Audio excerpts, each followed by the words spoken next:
is a Bramble Jam podcast.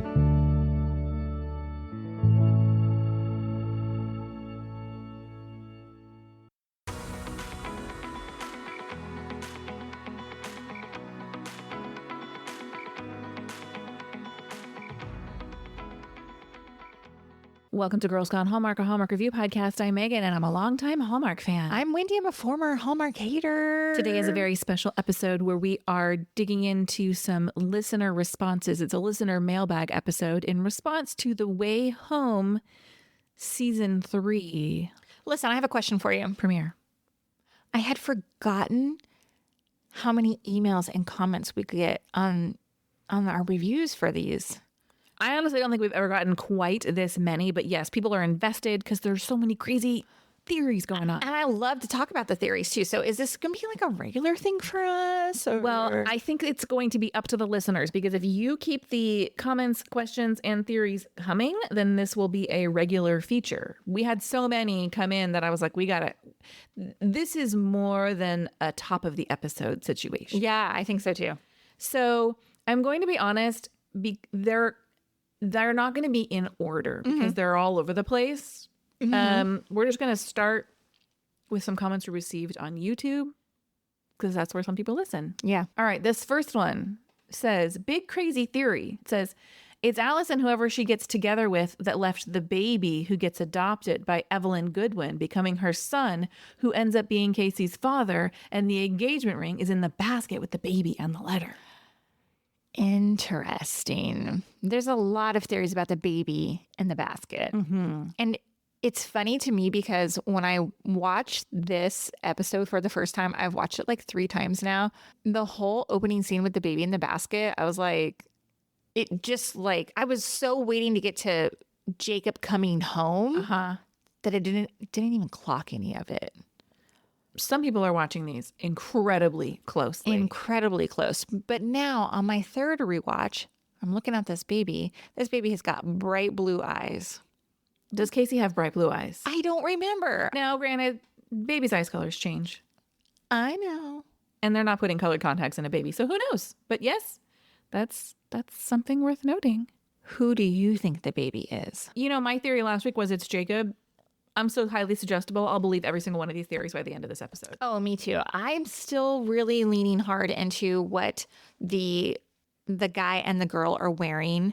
It's Doc Martens, it's denim. It's giving 90s to me, but like grunge 90s. But I don't know. I could be wrong. It could be present day too. I don't know. I don't know either. I don't know.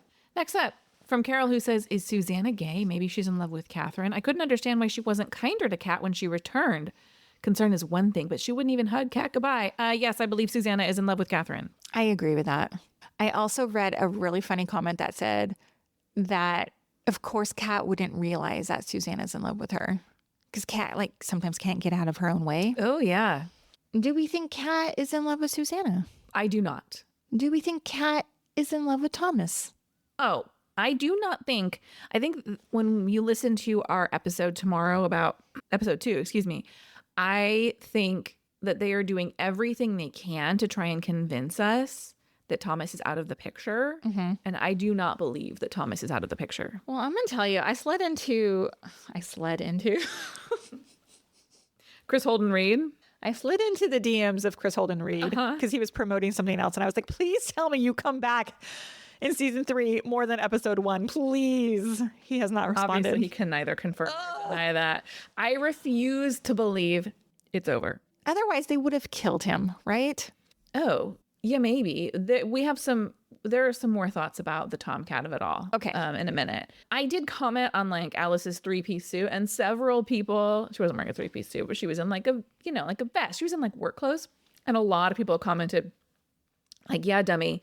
Those are her professional clothes. She was doing an internship. That's why she came back dressed like that, because she had been interning. But why the criticism though? I don't think it was, hey dummy. Okay. That's just how I read it. But to me, I'm was she coming directly from her internship to the plane to fly home? I don't know. I think it's just meant to show us she's had a little bit of a glow up and she's growing up. Time has passed. I think that's more what's going on here. I loved longtime listener Taylor's message saying that that look was super iconic for Alice. I agree. I agree too. I thought it was awesome.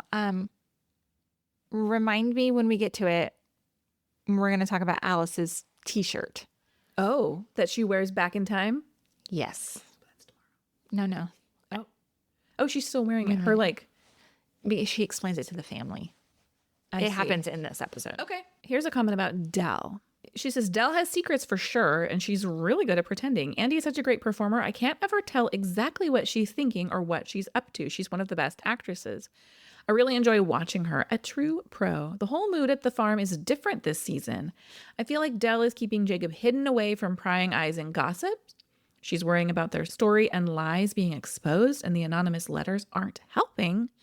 Dell seems very worried, but her character has always been worrisome.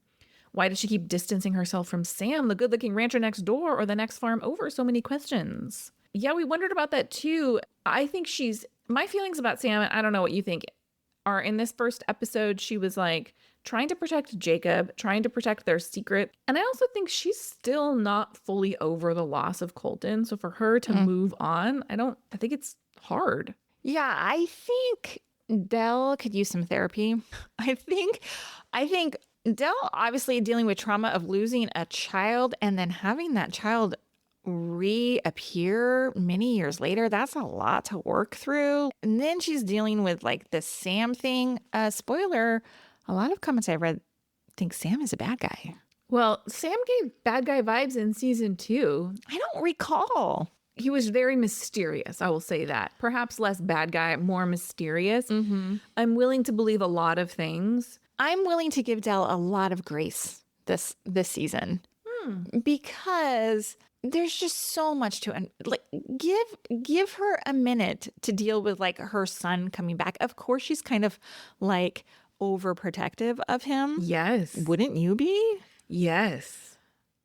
What I have a little bit of a problem with in the storytelling is that Dell is just so accepting of like, oh, you guys time traveled? Okay. That is I feel like she accepts it too easily. Yes. And we talked about this in the episode, and the reason that we came to for her accepting it is like, he's here, it must be true. But I feel like if I were in Dell's shoes every day, I would be like, I understand that I see Jacob in front of me, but how can I reconcile the fact that he came here through a pond? I would be like, tell me again every single thing that happened. Yes. I would need to be reassured over and over and over again. Tell me the story again. How did this happen? Yeah, I mean, here's a comment on YouTube that says, Dell didn't know about time travel until Jacob returned home. I think it's Alice with the baby in the Moses basket, and the baby is Casey. Now, again, this goes back to my ridiculous one-off theory that it's Dell and Colton, and the baby is Jacob. And Carol is saying Dell didn't know about time travel until Jacob returned home. I'm willing to believe that. I'm also willing to believe that isn't actually the truth because she accepts it so easily. She accepts it so easily. Yeah, she's kind of like a woman who wouldn't. I just felt like her response to that would be like, come on, Catherine, tell me the actual truth. Where have you been? Where did he come from? Right. So a lot going on here. Can I tell you something I caught on my multiple rewatch? Yeah. When they're all sitting at the dining or at the kitchen table, and they're like, "Okay," Dell's like, "We're the only ones who know about the time travel, and it stays here, or we are the only ones who know about the pond, and it stays here." And like Kat and Elliot kind of like sheepishly look at each other because like a lot of people know about the pond, like all the people like Elijah, Susanna, Nick knows about it. Yeah, like a lot of people know about it. So I'm like, yeah, what's gonna happen? We know Nick returns this season. He was on the actor who plays Nick was on his Instagram, like, just wrapped season 3. So Nick's gonna come back in some way, shape, or form. I don't know how. Is he the one writing the letters? I don't know. So many questions. Speaking of questions, can I read some? Yes. From YouTube, since Susanna Augustine painted the My Catherine portrait, how did it end up for all those years hanging in the library at Lingamore? Why was it never seen by Teen Cat or Elliot before, especially since Elliot spent his summers taking care of Lingamore? Surely Evelyn Goodwin could see the remarkable resemblance in the 20th and 21st century Cat/Catherine Landry. Many more questions. Is a Landry related to a Goodwin? Is this why Casey Goodwin is obsessed with Cat? but mostly with Alice. How can Casey and Alice simultaneously possess the same engagement ring on an identical gold chain? I don't know. What happened to Elliot's mother? Could she have a storyline in the future? Could the baby left in the Moses basket be Elliot Augustine, since the young couple who jumped in the pond were wearing 70s style clothing and the young woman had long, dark, straight hair and Dell's is naturally curly? See, I disagree. I don't think the clothing looked 70s styles, but it came down to the shoes, and I don't think Doc Martens were Popular? I don't think they existed in the 70s. Oh. Let me look right now. I stand corrected. They were first created in 1945, but I was like, I don't know if anybody was wearing them in the 70s. I was born in 75. What would I know? So maybe. Pure vibes, baby. More questions. Did Victor Augustine know that Elliot was not his biological son, and this is why he was so cruel to him his whole life? Is this new news? We don't know that. This is based on the suggestion that the baby in the Moses basket is Elliot Augustine. Oh. Therefore, Victor Augustine decides that Elliot is not his biological son and is mean to him. The fact that the pond finally allowed Elliot to time travel tells me he too has a connection with the past in a big way, and it is not just to have his 5 more minutes with Colton. Again, who is Elliot's biological mother and grandparents? I think we're going to find out. And definitely, I don't know why I've never given Elliot's mom a thought in the last 2 previous seasons. Too many other things to think about. I know. The fact that Elliot could time travel suggests to me that, yes, there is a connection between like the Augustines and the Landrys and the Goodwins. Somehow, some way. I don't know how, but yes. Should we move on to Elliot and Kat? Yeah. Someone comments, Elliot and Kat come to the conclusion that you cannot jump to the future, only back. Hence, Susanna couldn't come with Kat through the pond. Could Casey be a Landry in some way or related to another family that also time travels? Casey wants to be friends and get to know Alice. I have some thoughts here. Okay. I don't know what makes Elliot and Kat like scholars on time travel via pond. Like, I know like Elliot came up with this crazy theory of like how you can't go forward. And maybe that's truth. I don't know. There's a comment on Spotify that says, I agree that it looked like Alice. I think the man was Colton. We're talking about leaving the baby on the banks of the pond. Maybe the baby was Casey Goodwin. So maybe Colton is helping Alice. Maybe it's Evelyn Goodwin's baby and Alice and Colton are delivering that baby. Who's the father? Maybe Casey Goodwin is Evelyn Goodwin's daughter, not granddaughter. And maybe Casey was adopted by Evelyn Goodwin's biological son. Perhaps. This is all wild. It's so wild. Another comment about the baby on the banks of the river. I think the woman at the beginning of the episode is Alice because she says something and her voice sounds a lot like Alice's voice. I don't believe the woman is Dell because, once again, Dell says she had no clue that the pond can make people time travel. Again, I don't believe everything people say in this show. And finally, if the woman is Alice, then that raises the question, who is the man? Is it Noah, the I Want It That Way almost boyfriend from last season? I want it that way. Nice callback to that episode. Yeah. I like Noah. I'm going to stand firm. We need to have some peers of her own. Yeah. And also, that story never felt complete to me. No, never. Moving on to some Instagram DMs. Here's one that is not thrilled with the launch of the show this season. I'm a big fan, but the pacing seemed off and things got resolved too fast. Did they film the 1814s at the end of last season or bring the actors back for their short scenes? I'll keep watching, but something seemed off to me. I'm curious to see where it goes. Honestly, I'll tell you, I'm glad they resolved some of those things and moved on to new information. Let's get the Jacob, logistics out of the way and then move on to the ramifications. Yeah, I agree. Otherwise, we're going to be stuck in this holding pattern of his return and all how that unfolds. I'm glad that they fast forward 9 months or whatever it is. As for the 1814 stuff, I'm sure they probably shot those this year. Don't you think so? I could be convinced either way. Well, you know what's funny is that they show a lot of stuff of Colton and the little boy who plays young Jacob. I was Quite a bit. I was like, is that from season 1 or are they filming that of this season? That's a great question because that little boy would be aging. Exactly. Colton less so. Right. Yeah. Maybe we need to email the director, Grant Harvey. Yeah. Or the writer. give us some background details. These are just logistical How stuff. much of this was mapped out ahead of time? Yes, exactly. Could you imagine it? I bet it's like a war room of like how they're And how everyone's connected. Yes. A comment from Ashley who says, I wonder if Jacob was the baby's dad. Well, that's interesting. I hadn't thought about that. But then who would be the mom? I don't know. So many questions. I'm telling you, that baby's eyes were blue. And then the next scene, we see Jacob returning home and it's like a real tight shot on his face and those blue eyes. I was like, are these two scenes connected? I think the baby is Jacob, or at least I thought the baby was Jacob. I don't know. Okay, a comment with some mixed feelings about episode 1 from listener Jessica. How did Kat, in like 2 minutes, allegedly turn off her feelings for Thomas? I don't buy it. I don't buy it either. I think she is truly in love with Thomas, but realistically, she lives in present day with Elliot. So what is she to do? I think she might be in love with both of them. It's possible. But like, I think she genuinely loves Elliot, but has some unresolved feelings for Thomas. But I don't believe her that she's like, okay, that kiss was closure. Moving on. I'm here with you now.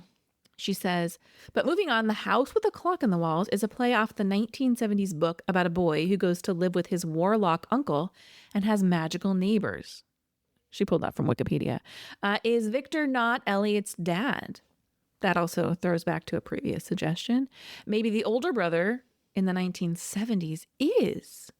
Maybe Baby by the Pond is Elliot. And Elliot ends up living with Uncle Victor, who was really the uncle. I could go down a rabbit hole here. Also, I think you mentioned something in the podcast about why Jacob went back in the first place. That was resolved when we found out that he had to go back because Rebecca and Elijah would have left Port Haven but for him. I also hypothesized that Alice pushed herself in the pond because otherwise she wouldn't have time traveled and she needs to go back to the 1970s for some reason. This comment has me thinking, but I cannot share my thoughts just yet on it because we have yet to record episode 2. In regards, we followed up on the clock book comment, and I think this is important. Jessica says, it's far-fetched, but at a minimum, it tells us to pay attention to Victor and his brother, who we see in the 1970s preview. I don't think it's that far-fetched. Obviously, The House and the Clock in the Walls was not an accidental reference. There are no accidents in this show. I want to share one comment before we get to this next one, which is going to make your brain twist and turn. Okay. This comment comes from Paula. Paula also comments, Alice's new look is because of her dad's new wife. She's in her PR rep phase, giving up music, which is interesting. Like, she's giving up her pursuit of being a musician because she's going to move on to more responsible pursuits. It makes me wonder, does she record that song with Colton on a trip back through the pond? I mean, it's the only thing that makes sense because that's his demo record. She says, I'm not trying to be confrontational, but I keep thinking how Elliot, quote, doesn't look a lot like Jesus, but he talks like a gentleman. Don't sell him short. You guys like the Bad Boys. Now, I was like, do we like the Bad Boys? Yes, I do. Perhaps. She goes on to say, Hallmark Bad Boy Light. Yeah. That's an interesting comment. I don't dislike Elliot, but you can't deny the fire between Thomas and Kat. I know. I'm just saying. Can I talk about her t-shirt for a second? Okay. Talk about Alice's t-shirt. Alice's t-shirt. It was like the brand that her dad's girlfriend was repping or whatever. Okay. And it was something about the Queen of Cups. Like a tarot card, kind of. Yeah, but I took it as almost a reference to Susanna, because remember Susanna was into potions and making concoctions and the brand was supposed to be some organic beauty brand, I thought. I mean, nothing is coincidental here. No. So I don't know. I'm am I thinking too much about this t-shirt? I don't know. I like it. All right, now move on to this one. This is going to make your brain hurt. I have another question about the way home. Apologies if you mentioned this and I missed it. Who was watching the television when the news conference was on? The decor looked like the 70s or 80s, but that'd be bizarre if someone was watching it in a different era. Maybe it was the same person who pushed Alice, which led us down our own little rabbit hole, because did either of us notice that someone was If you had asked me what that scene looked like, I would have said you were watching it from the perspective of a news camera. Yes, same. Not watching it through someone's television. Yes. But upon rewatch, People go back and look. they are watching it on a television in a living room. Like an old-timey, not an old-timey television, but not a flat screen It's TV. a JVC. It's not like an LG. It's not a Roku. Surrounded by bookshelves. Now, the paneling behind it, it's like wood paneling behind it, which suggests It's giving 80s it's to me. giving 80s. There's a VCR. Yes. There are VHS tapes. Yes. And talk about what the content of the books are. On the bookshelves are several books. Now, guys, we like literally paused this, screenshot it, blew it up. We wanted to see Google search the names. We wanted to see the titles of these books. One of them, I can't remember what they are now. One of them was kind of weird about like There was about herbs there was a whole stack about like herbs and gardening and stonework. that's really weird, I think. Because of the fireplace, y'all. The fireplace, the herbs would be a reference to Susanna, I think. Then there are several books by an author with the last name of Coyle. First name Keeley. Yes, and we did a deep dive. Keeley Coyle is actually a set designer who works on the show. So it is kind of like a great Easter egg that you would put these in here. But obviously Coyle, is there any connection? There's got to be. Well, and there's several books, and we were looking up some of the book titles, and one of the books is about like boys who are sent by their father away to live with an uncle, and the uncle's not there, and they're like wild in the forest. And so this ties kind of loosely back into the whole Elliot clock in the walls situation. So if you want to go give that scene a relook, it is a great question. Who is watching that TV? I just think it's so funny. You know, the set designer on this show is like, okay, like we're going to put this stuff in here and get people talking.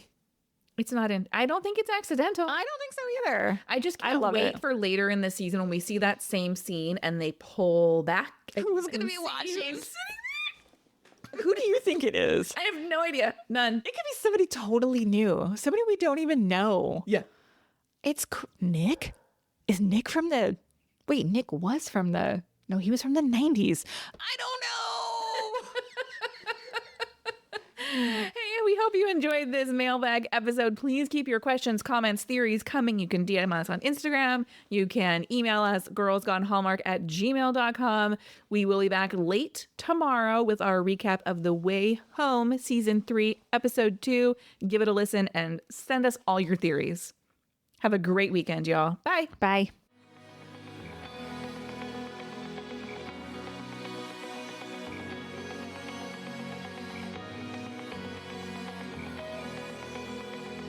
All right, friends, before we go, just a quick heads up. You're about to hear some ads. These little gems help us keep the show running and the Hallmark love flowing. So do with that info what you will. Grab a snack, hit the skip button, or maybe, just maybe, listen in and discover your new favorite product. Bye.